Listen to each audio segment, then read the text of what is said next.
We were told the moon was a dead world, a gray, lifeless rock, with nothing to offer but dust and memory. In 1972, humanity turned its back on the lunar horizon. We stopped the engines, we closed the files, and we chose to forget. For 52 years, NASA stayed silent. They told us it was too expensive.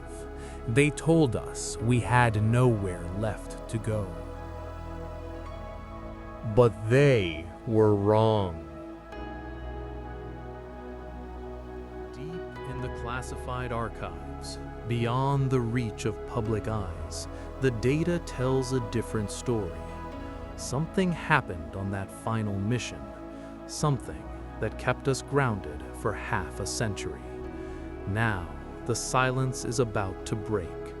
Artemis II is not just a return, it is an intrusion. 4 astronauts are heading back into the dark to face the secrets we tried to bury. My name is the 50-year silence, why we never went back to the moon. And tonight, we look at the mission that changes everything.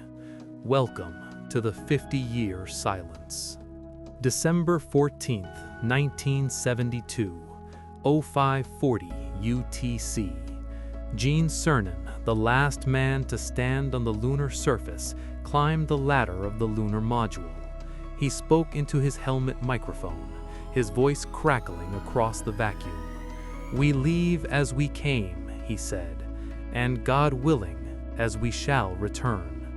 He didn't know it then, but he was closing a door that would remain locked for generations.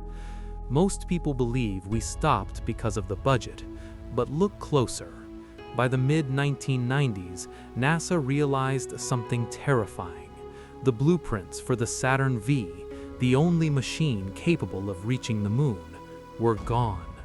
Thousands of microfilms destroyed or misplaced, the specialized knowledge of the engineers buried in the graves of a silent generation.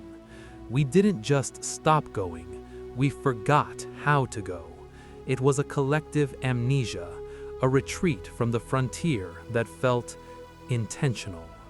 To break this silence, you don't just need a rocket, you need a monument. The SLS, the Space Launch System. Standing 322 feet tall, it is a tower of high-grade aluminum and controlled fury. It generates 8.8 million pounds of thrust. But ask yourself, why so much power? Because deep space is not like Earth's orbit. It is a shooting gallery of cosmic radiation and high-velocity debris.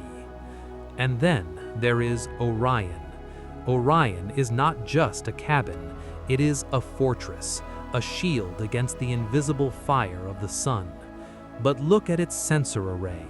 For years, robotic probes have whispered back to Earth about things that shouldn't exist. Thermal spikes in the permanently shadowed craters, magnetic anomalies that defy explanation. Orion's mission is to carry the eyes of humanity back to these dark places. We are going back with sensors 10,000 times more sensitive than anything the Apollo crews had. We are going back to finally see what has been watching us from the shadows of the lunar poles. But NASA's biggest fear isn't mechanical failure, it is the human mind. Astronauts who went to the moon in the 70s, they came back different. They spoke of a presence in the lunar silence. The crew of Artemis II, Reed Wiseman, Victor Glover, Christina Koch, and Jeremy Hansen, have been prepared for more than just physics. They've been trained for the isolation. They're heading into a void where help is days away, not minutes.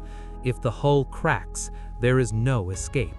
They must endure the overview effect, the moment the Earth becomes so small that you can hide your entire civilization behind your thumb. Many have lost their minds to that perspective. Will this crew be the first to truly handle the weight of the infinite? The engines fire, the translunar injection begins.